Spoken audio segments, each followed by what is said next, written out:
بسم اللہ الرحمن الرحیم۔ حضرت ابن عمر رضی اللہ تعالیٰ عنہ بیان کرتے ہیں، میں نے رسول اللہ صلی اللہ علیہ وسلم سے سنا، جس نے اللہ کے علاوہ کسی کی قسم اٹھائی اس نے شرک کیا۔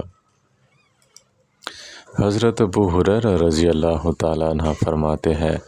رسول اللہ صلی اللہ علیہ وسلم نے فرمایا، ابو ہریرہ، علم سیکھو اور سکھاؤ، اس لیے کہ علم کا آدھا حصہ ہے، وہ بھلا دیا جائے گا تو سب سے پہلے یہی علم میری امت سے اٹھایا جائے گا۔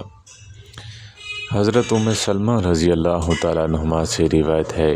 نبی کریم صلی اللہ علیہ وسلم نے فرمایا،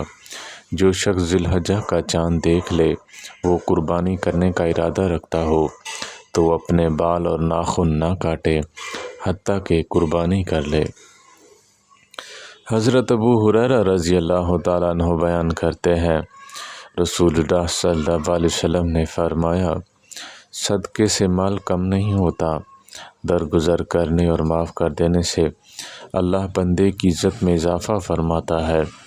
اور جو کوئی اللہ کی خاطر تواضع اختیار کرتا ہے تو اللہ اس کو رفعت عطا فرماتا ہے۔ حضرت ابو درداء رضی اللہ تعالیٰ عنہما اور حضرت ابو ذر رضی اللہ تعالیٰ عنہما بیان کرتے ہیں، رسول اللہ صلی اللہ علیہ وسلم نے اللہ تبارک تعالیٰ سے روایت کیا ہے، اس نے فرمایا، اے ابن آدم، دن کے اول وقت میں میرے لیے 4 رکعتیں پڑھ، میں تجھے دن کے آخر وقت تک کافی ہو جاؤں گا۔ حضرت عقبہ بن عامر رضی اللہ تعالیٰ عنہ بیان کرتے ہیں، رسول اللہ صلی اللہ علیہ وسلم نے فرمایا، جس نے کسی کا کوئی عیب دیکھا اس کی پردہ پوشی کی تو وہ شخص کی طرح ہے جس نے زندہ درگود کو زندہ کیا۔ حضرت ابن مسعود رضی اللہ تعالیٰ عنہ سے روایت ہے کہ نبی کریم صلی اللہ علیہ وسلم نے جمعہ سے پیچھے رہ جانے والے لوگوں کے بارے میں فرمایا، میں نے ارادہ کیا ہے میں کسی آدمی کو حکم دوں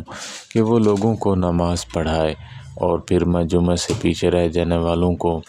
گھروں سمیت آگ لگا دوں۔ اللہ تعالی ہم سب کو عمل کرنے کی توفیق عطا فرمائے۔ وآخر دعوانا ان الحمد للہ رب العالمین۔